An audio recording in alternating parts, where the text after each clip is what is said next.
Hello, thank you so much for joining me, Jupiter, for this interview.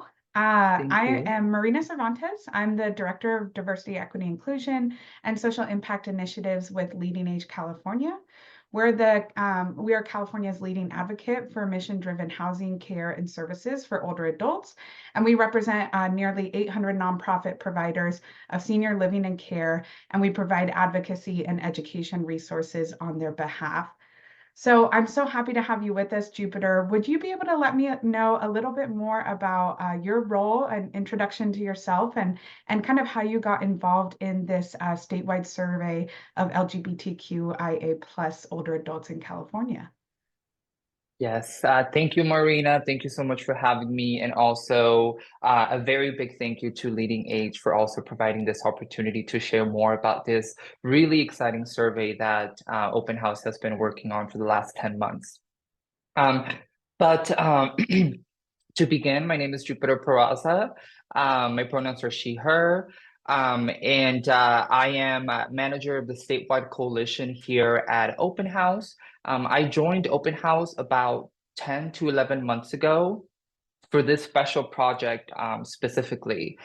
Prior to working at Open House, I worked at the Transgender District as Director of Social Justice and Empowerment Initiatives. In the Transgender District, not only is it one of San Francisco's cultural districts, but it is also the only cultural district in the world dedicated to the transgender community. And while working at the transgender district, I got I got more involved in policy making. I passed a few pieces of legislation myself.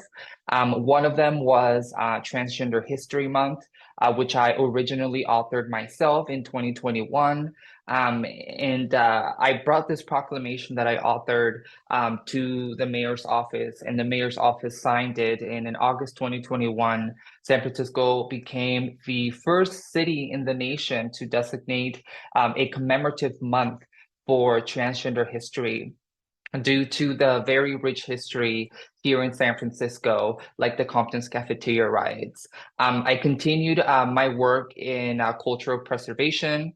In 2022, I landmarked the intersection of Taylor and Turk with the Board of Supervisors at in San Francisco in the Historic Preservation Commission of the City of San Francisco as well.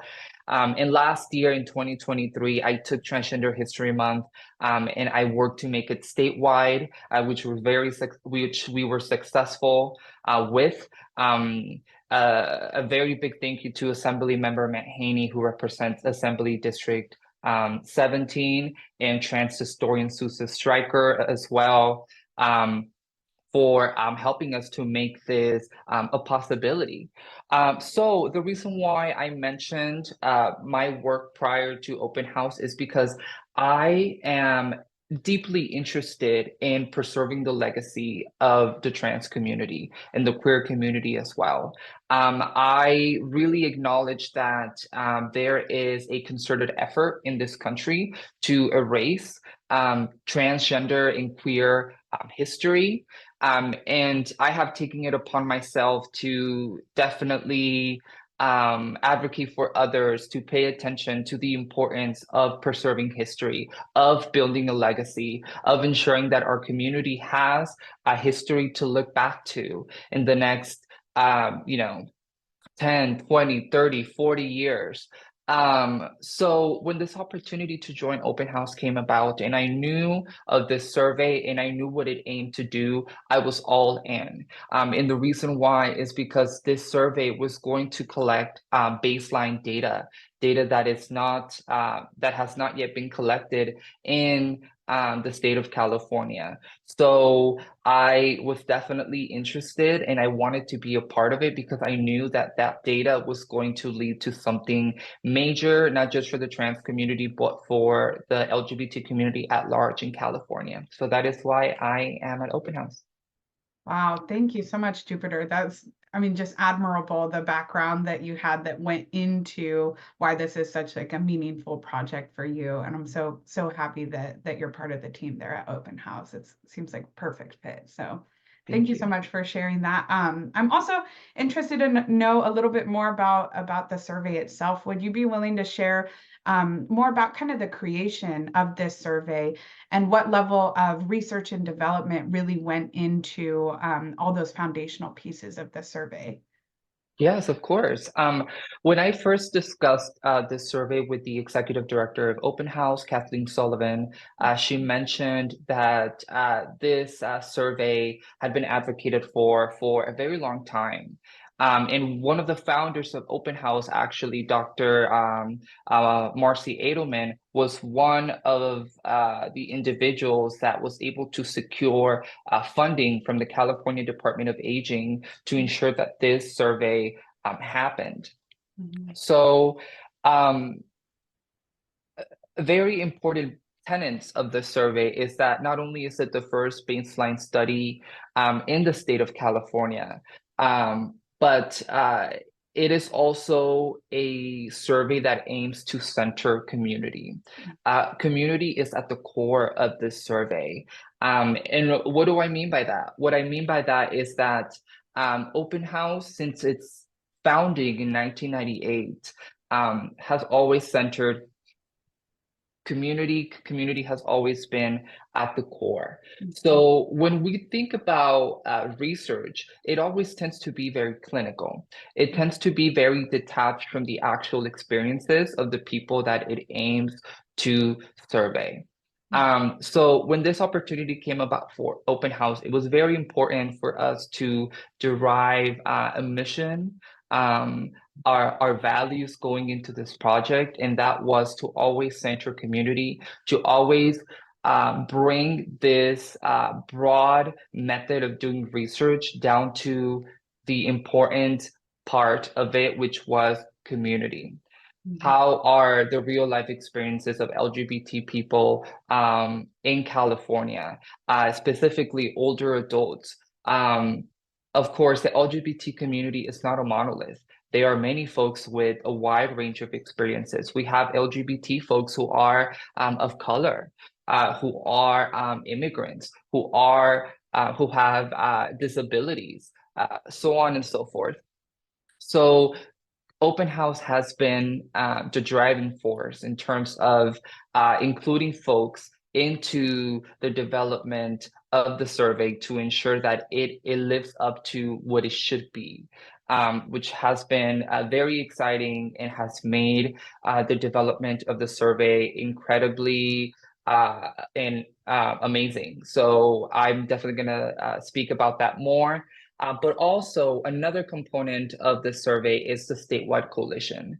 That was one of my duties as manager of the statewide coalition, was to create a coalition of LGBT centers, LGBT organizations, aging agencies, and other stakeholders throughout the state of California that wanted to be a part of this coalition. In this coalition, essentially, was going to be the group of folks that we wanted to bring together to ensure that they also helped us in rooting this survey in community. So we have folks from all over the state that have been with us since the very beginning of when we started developing the survey. And now we have over 50 organizations, centers, aging agencies, and other stakeholders that are part of this coalition that we keep up to date, that join statewide coalition meetings, regional meetings, that also have a say in how we are distributing the survey, how we are promoting the survey. And that has also been a very important tenet, once again, of this survey. And another piece of it, which is a piece that I am incredibly proud of, is that this survey obviously needed an advisory committee. From what we've seen of other surveys like this one in other states, like Oregon, for example, one of the takeaways that we saw from that study is that the advisory committee was absolutely instrumental in the development of the survey. And we also realized that the advisory committee needed to have diversity, it needed to have inclusion, and it needed to have a wide array of experiences that could be taken into account to how the survey was going to work for LGBT older adults in California, for all of them, and not just for one specific group. So to bring together such an incredible and pioneering group of individuals together to help advise the research team on how to craft the survey, on the language that went into the survey, what domains to include, what domains to merge with others to make it more eloquent. So that was also something that I was very proud of when I joined this project, and I knew that I needed to put this advisory committee together. And it took me, I took some time to really take a step back and really think about and honor all of the folks that I had encountered throughout my time working in LGBT advocacy, who I knew would be great individuals for this. And you know, we have folks like Cecilia Chung and Tony Newman and Greg Casson and Vincent Cristosomo, David Jacks Kelly, JB Joe Rosario, Catalina Zambrano, Allison Rodman, for example, who are folks that have uh, very long careers and have such a plethora of accomplishments. And of course, have also pushed our community forward in terms of visibility, recognition, and protections, and also resources as well. So to have them be a part of this definitely made this survey unique and special and definitely live up to its potential. So that's what I can say about the creation of the survey and what level of intention that we put into it. Yeah, I was gonna say that was just like the piece I kept hearing is how much intentionality went into every single step. And that is such a crucial part whenever you're looking Mm-hmm. at even like you were mentioning, kind of this intersectionality of identities that are coming together and that we're wanting to make sure are at the forefront of the data and of the development of the survey itself. So it just adds so much intentionality and validity to the work you're doing. Thank you so much for sharing more about that. With the survey now being published, you know, would you be able to share a little bit about some of the goals of the survey, and also, you know, just looking at it now, what are some of those hopeful outcomes that we're hoping to see out of the survey responses? Yeah, so another thing to point out about this survey is that it is going to be open source data.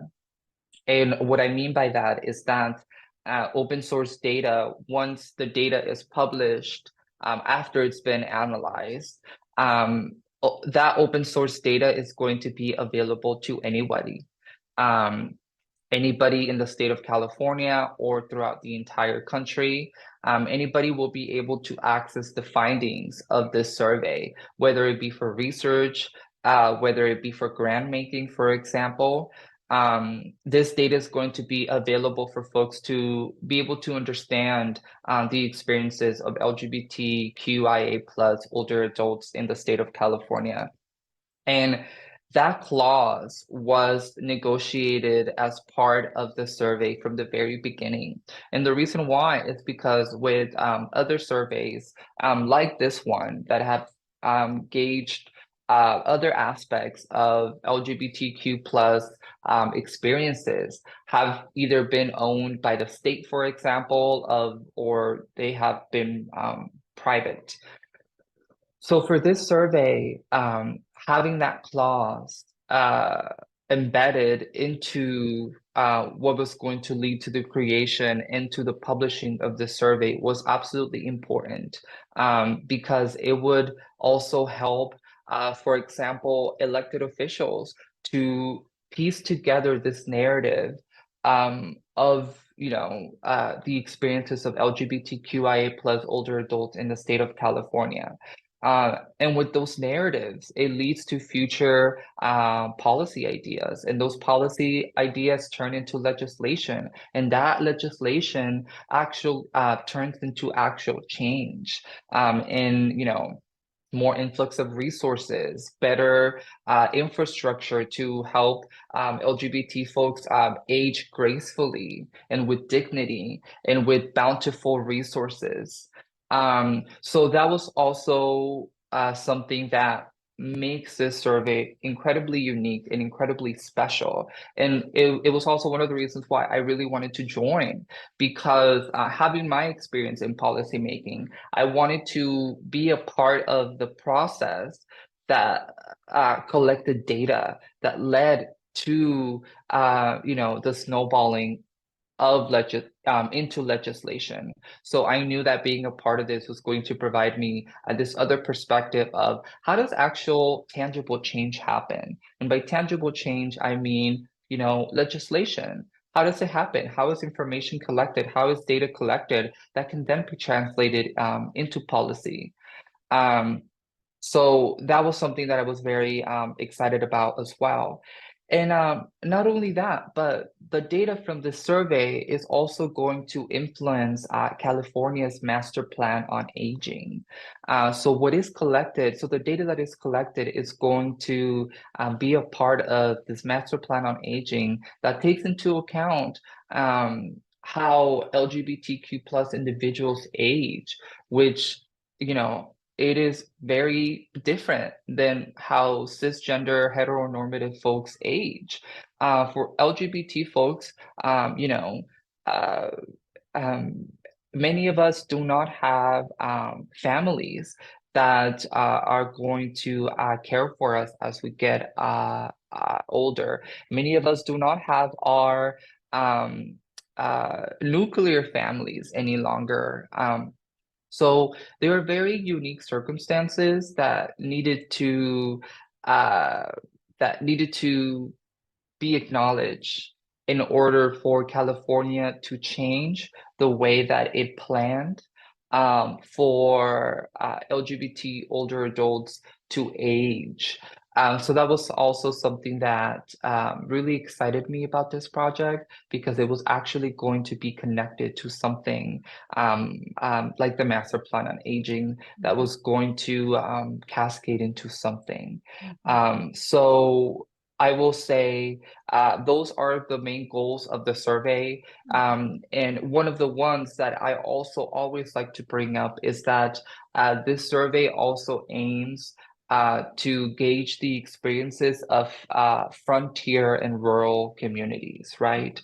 And not only are we gauging the experiences of folks that live in very dense and urban cities like San Francisco, like Los Angeles, like San Diego, but we also want to make sure that we gauge the experiences of LGBT folks in the Central Valley, in Northern California, in places of the state that might not necessarily have a visible LGBT community. So that was something that is very important to the survey as well. And it is something that I always bring up, because that is a goal that I think would really set this study apart. And I think that it will also bring more attention and more resources to those regions of the state, like rural and frontier communities, that might not necessarily get the attention that they are deserving of. So that is something, those I will say are the main goals of the survey. And I am very confident that all of those goals are definitely going to translate into outcomes, into actual ideas to make a difference. Yeah, absolutely they will. Definitely, I can say as a organization where one of our primary functions is advocacy, this just just in these few months of hearing about the survey. We're so hopeful and are looking forward to the results, because it's going to greatly impact and benefit the way that we're able to effectively advocate on behalf of older adults in the state. And so, yeah, we're super appreciative and excited as well. So, I love all the goals. I'm sure that we're going to see lasting decades worth of change out of this. So definitely kudos to you. Would love to also hear, since the survey is open now, accepting responses. How has the reception been so far, and response to the survey opening? The response to the survey has been absolutely overwhelmingly positive.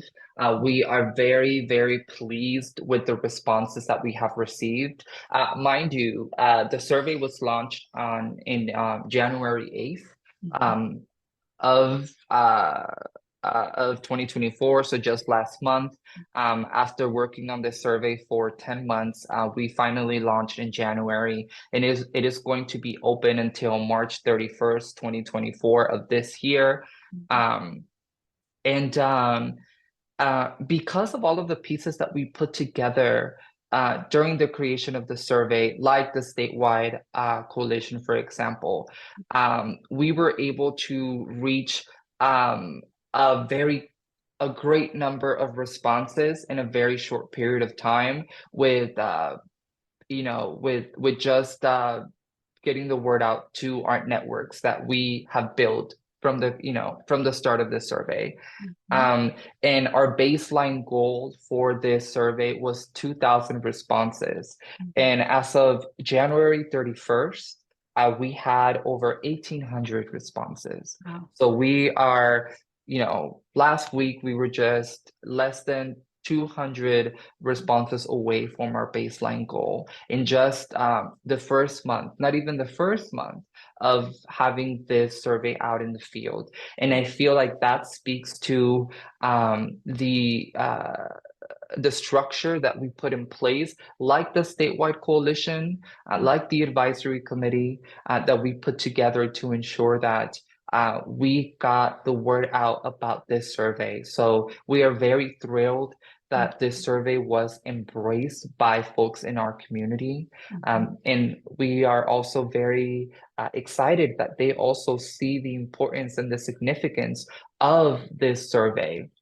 So in these next 2 months, we are very excited to continue our outreach, to make sure that we reach frontier and rural communities, that we reach people of color, that we reach folks that have many different experiences. So I am very excited to be traveling to parts of California to help folks take this survey, for folks that have any questions, for folks that might not necessarily be, tech savvy.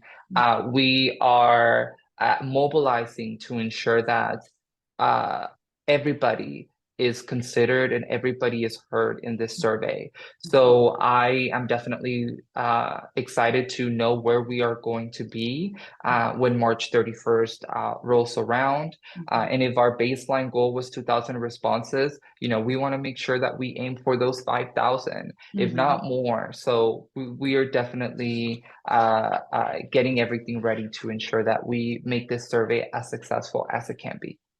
That's amazing. Yeah. Speaking of intentionality again, right? It's not even just in all the development pieces that went into this, but like you were talking about, traveling around to specific communities and throughout the state to make sure their voices are heard in this. That's yet another piece of intentionality, and I love to hear it. So if anybody is watching this, they're interested in maybe taking the survey, or maybe we'll have some organizations watching this that are able to also help in reaching some of those communities that you've talked about. What advice can you give them? Where should they go? What are the most fundamental and important pieces for them to know now? I will definitely say to reach out to us at Openhouse. folks can reach out to me personally to my email, Peraza, Peraza, at openhousesf.org. We have created a facilitator toolkit with promotional graphics and promotional language that they can use on social media platforms, on newsletters, on their websites. And we also have a QR code, which we're going to incorporate into the video. So for folks that want to get involved in getting the word out about this survey, for folks that want to take the survey, who are 50 years and older, who are a resident of California and identify as a member of the LGBT community, you have to take the survey. So please do. And yeah. Thank you so much. Yeah, and we will make sure that we include those links in the description of the video here as well. So anyone that's watching and if you want to access the facilitator guide, the survey itself, please definitely look at the description here so we can get the word out. We'll be trying our best as well to spread the message far and wide. And I just want to thank you again so much, Jupiter, for talking with me today, for all of the work that you have personally put into this to get this survey up and running. I want to thank Open House for all of your full organization support and work in the survey. And I'm so happy for all that you've been able to accomplish already, and so excited of all the potential in these results and the future of more data collection like this. So thank you again so much for your time.